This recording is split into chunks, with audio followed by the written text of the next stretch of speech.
च्या माध्यमातून हा भव्य असा बाईक रॅली आणि ही धर्मसभा आयोजित केलेली आहे। उपस्थित असलेले खासदार सन्माननीय बोंडे साहेब, धर्मसभा आणि हा आयोजक, या पूर्ण बाईक रॅलीचे आयोजक कडवट हिंदुत्ववादी आमचे ठाकूर गजरेलजी,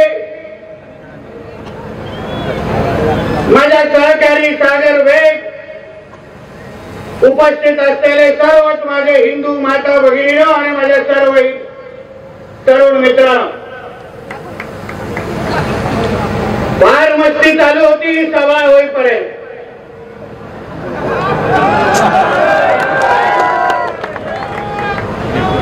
कि हम नीतीश राणे को अचलपुर आने देंगे नहीं, परतवाड़ा में सभा लेने देंगे नहीं,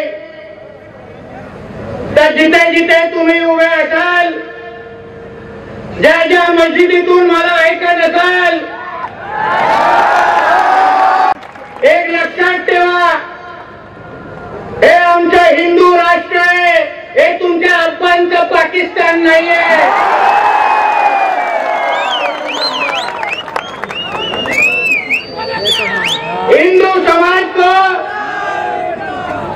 हिंदू समाज को फ्लावर समझा है क्या? हमारा हिंदू समाज फायर है, फायर।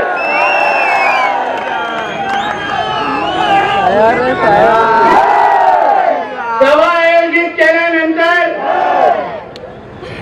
फार हिरवे साप पळवत होते। मी आपल्या मोबाईलवर एकावर एक व्हिडिओ बघतोय, मस्जिदून फतवे काय निघतायत,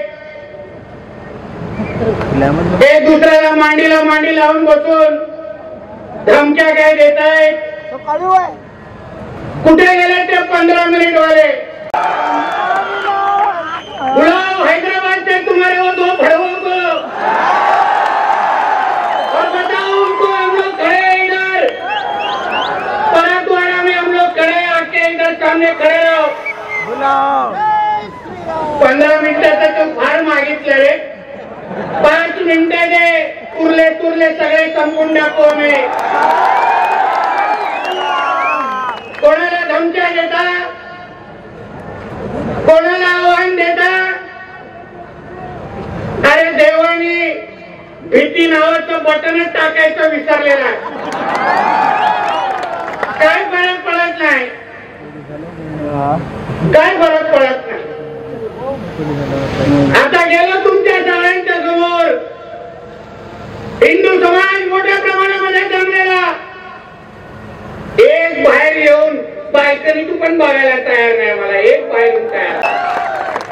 मी ऐकलंय बायका पोरांना पण बाहेर गावी पाठवून दिलेला आहे। परत सांगतो, नुसतं एक दिवस अशी हिंदूंनी दहशत दाखवून उपयोग नाहीये। वर्षाच्या 365 दिवस त्यांनी परत आपल्या अब्बाचा पण थोबडा ओळखला नाही पाहिजे एवढा खराब करून टाकायचा। कारण आम्ही कोणाच्या अंगावर जात नाही, आम्ही पहिलं तुम्हा लोकांना छेडलं नाही। तुम्ही पाहिजे ती मस्ती माझ्या महाराष्ट्रामध्ये कराल, पाहिजे ती मस्ती माझ्या हिंदू सणासुदीच्या वेळेत कराल, आणि आम्ही हिंदूंची बाजू पण घ्यायची नाही, हिंदूंच्या बाजूनी बोलायचं पण नाही। आणि आम्ही बोलायला लागलो तर बोलतोय की नितेश राणे दंगल भडकावतात। तरी बघितले का दंगल कशी असते? आम्हाला महाराष्ट्रामध्ये वातावरण खराब करायचं नाहीये, पण तुम्ही जेव्हा भाईचाराच्या आमच्या लोकांना लेक्चर देता, सर्व धर्म समभावची टेप रेकॉर्डर वाजवता, मग तो नियम तुम्हाला लागत नाही का? तुमच्यासाठी काही नियम वेगळे आहेत का? आमचा सरळ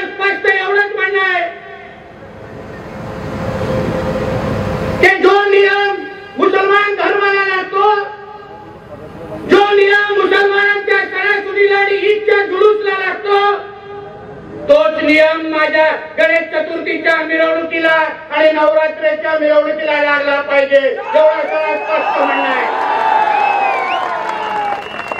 तुम्ही पाहिजे तेवढ्या मिरवणुका काढाल, पाहिजे तेवढ्या झिंगाण्या घालाल, पाहिजे तेवढे डीजे 2-2 वाजेपर्यंत वाजवाल आणि माझा हिंदू समाज जेव्हा माझ्या हिंदू सणासुदीच्या वेळी जेव्हा रस्त्यावर उतरतो, जल्लोष करतो, तेव्हा तुमच्या ढोंगणाखाली मिरच्या लागतात.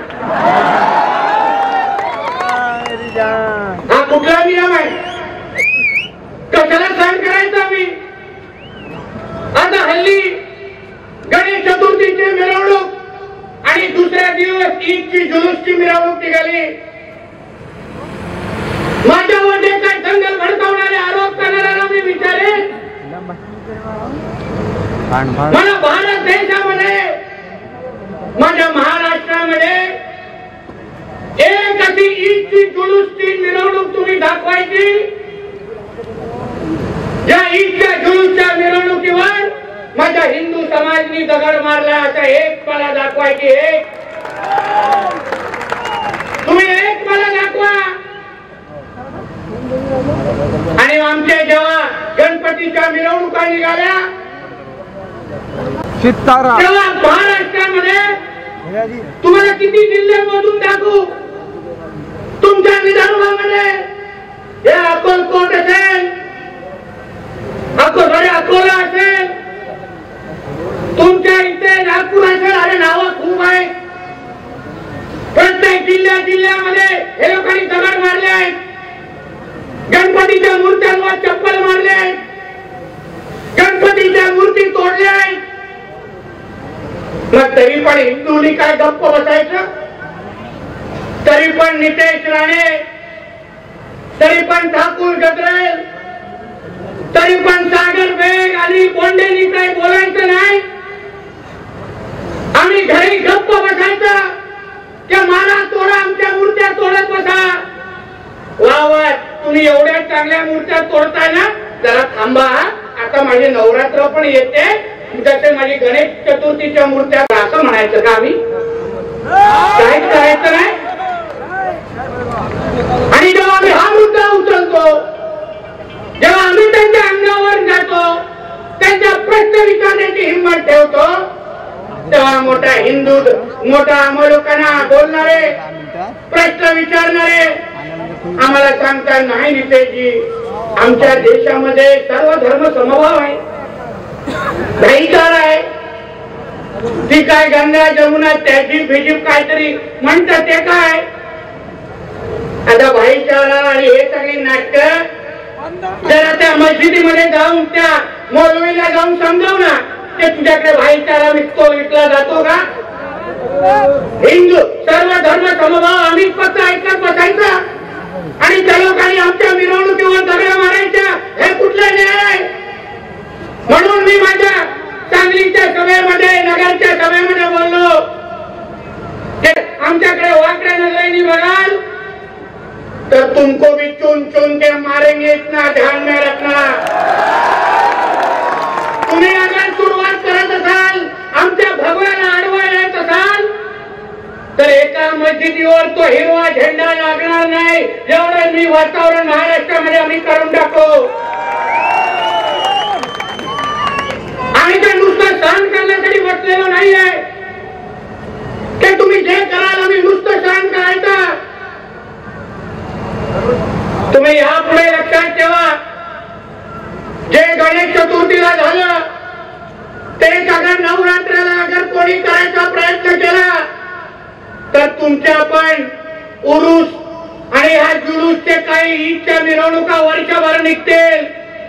एक परत तुकडूक घरी जाणार नाही, एवढा शब्द देऊन तुम्हाला पण इथे जातो. लोकांनी केली आहे आणि आम्ही अंत करण्याचं काम हिंदू समाज करेल, एक लक्षात ठेवा. नुसतं गप्प बसणाऱ्यापैकी आम्ही लोक नाही आहे. आणि काय मिरवणुका हो, जे आम्हाला सर्व धर्म समभाव बोलणारे जे कोण भडवे आमच्या समोर येऊन बोलतात, त्या भडव्यांना मला विचारायचंय, जरा ईदच्या जुलूसच्या मिरवणुका जाऊन बघ कोण नाचतंय त्याच्यात, कसल्या घोषणा दिल्या जात आहेत. हे पत्रकार मित्र मला विचारतात ते काय नेतेजी तुम्ही तर सगळ्याच मुसलमानांच्या विरोधात बोलता. मी बोलतो नाही बोलत सगळ्या मुसलमानांच्या विरोधात, मी राष्ट्रभक्त मुसलमानांच्या विरोधात बोलत नाही. मुसलमान माझ्या देशाला स्वतःचा देश मानतो, तिरंगाला सलाम ठेवतो. जो मुसलमान जेव्हा माझ्या गणेश चतुर्थीच्या मिरवणुकीवर दगड मारले जातात तो त्या दगड मारणाऱ्या वाल्यांना जो विरोध करतो तो राष्ट्रभक्त मुसलमान आमचा आहे, हे तुम्ही लक्षात ठेवा. त्याच्या विरोधात आम्ही लोक नाही आहोत. पण जे मुसलमान जे जिहादी धोक्याचे मुसलमान त्यांच्या मिरवणुकीमध्ये सरतनचे जुदासारखे नारे देणार, अतिरेकी लोकांचा जय जयकार करणार, त्या मुसलमानांना त्या जिहादी मुसलमानांना आमचा विरोध आहे. एकाला आम्ही जिवंत या महाराष्ट्रामध्ये या जिहाद्यांना ठेवणार नाही ही शपथ आम्ही लोक घेऊन बाहेर निघालेलो आहे. काय झालं तुमच्या अकोल्याच्या मिरवणुकीमध्ये जुलूस मध्ये नाचवले आता काय सर्व धर्म समवाय हो, ही गंगा जमुना तहजीब आहे का? आणि आतंकवाद्यांचे फोटो तुम्ही भिरकवत असाल, आतंकवाद्यांच्या नावाने तुम्ही जय जयकार करत असाल आणि आम्ही लोकांनी काहीच करायचं नाही. आम्ही लोकांनी विरोध पण करायचा नाही, कारण का विरोध केला तर आम्ही दंगल भडकवतो. मग काय करायचं? त्या आतंकवाद्यांना आमच्या इकडे बॉम्ब हल्ले करण्याची परवानगी द्यायची, हे लोकांना पाकिस्तान जिंदाबाद बोलण्याच्या परवानगी आम्ही द्यायच्या, हे लोकांना पाकिस्तानचे झेंडे माझ्या महाराष्ट्रात फडकायला द्यायचे आणि काहीच आम्ही बोलायचं नाही. असं चालणार नाही. मी हिंदू समाजाला सांगेन सर्व धर्म समभाव हा माझ्या देशामध्ये हा हिंदू राष्ट्र आहे आणि या हिंदू राष्ट्रामध्ये पहिलं हिंदूंचं हित बघितलं जाणार आणि मग सगळ्यांना मोजलं जाणार. हा तुमचा देश आहे. इथे 80 इथे 90% हिंदू राहतात. इथे हिंदूकडे कोणी वाकड्या नजरेने बघितलं त्याला एका जागेवर ठेवायचं नाही ही शपथ घेऊन आज या मोर्चाकडून तुम्ही लोकांना निघायचं आहे.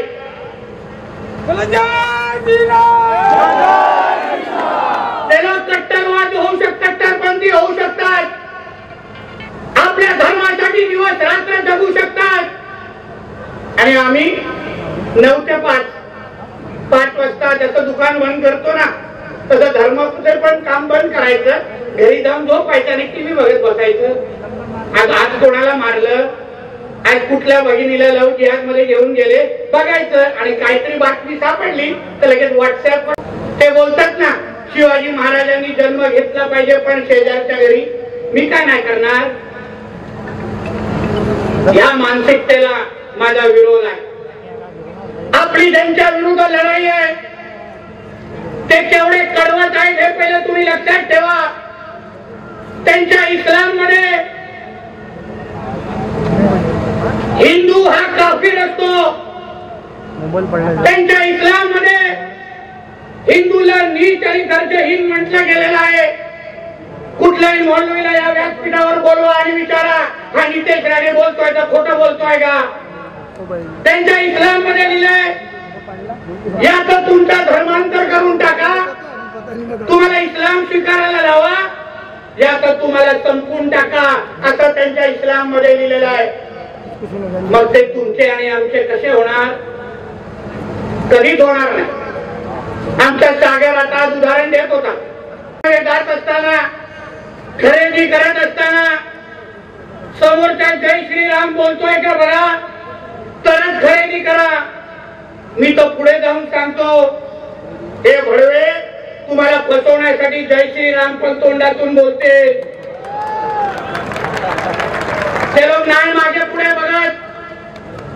तिथे तुम्ही दुकानांची नाव बघा, पुढे जय श्रीराम टेलर लिहिलं असतं आणि अब्दुल तिथे टेलर म्हणून बसला असतो की नाही?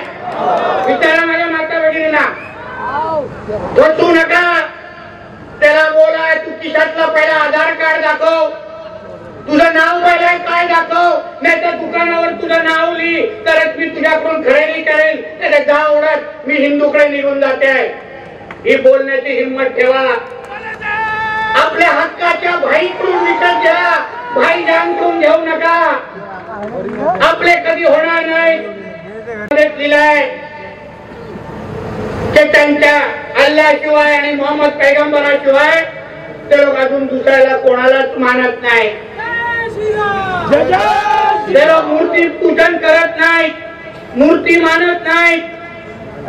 तुम्ही कितीही देवी देवतांचे फोटो त्यांना दाखवा, कितीही दांड्यामध्ये त्याला मिळवा, कितीही तुमच्या जवळचा मित्र आणि भाई बोलवा, जेव्हा त्याच्या धर्माचा विषय येईल तेव्हा पहिला मान तुमचा कापेल आणि त्याला मशिदीतून निघून जाईल. एक लक्षात ठेवा. म्हणून हे दांडिया खेळत असताना आता येतील नवरात्राच्या टायमाला मोठे शाहरुख खान म्हणून भडवे येतील तुमच्या समोर. तुम्हाला त्या क्षणात कळलं का हिंदू नाहीये हा माझ्या माता भगिनींना खोटं बोलून तिथे उभा आहे.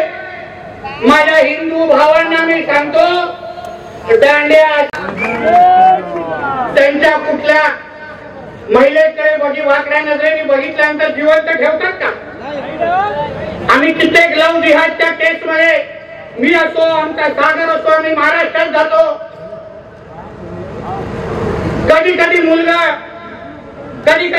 मुलगा हिंदू असतो, मुलगी मुसलमान असते.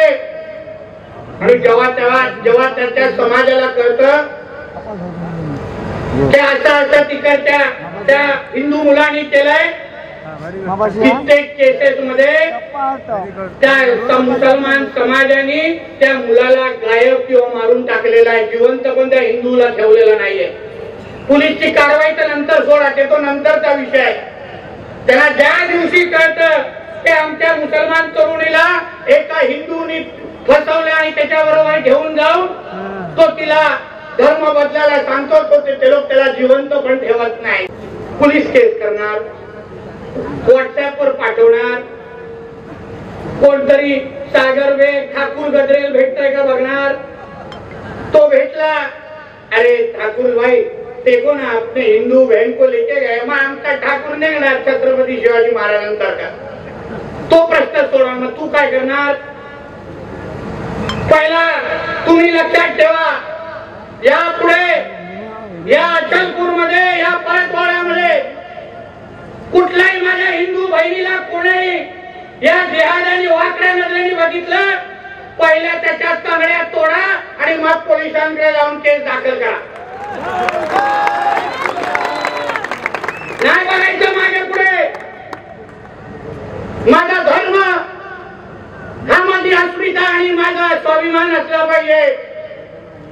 माझ्या धर्माकडे बघणाऱ्याला दहशत वाटली पाहिजे की नाही बाबा. अशाच वेगवान घडामोडी पाहण्यासाठी आमच्या चॅनलला लाईक व सबस्क्राईब करायला विसरू नका.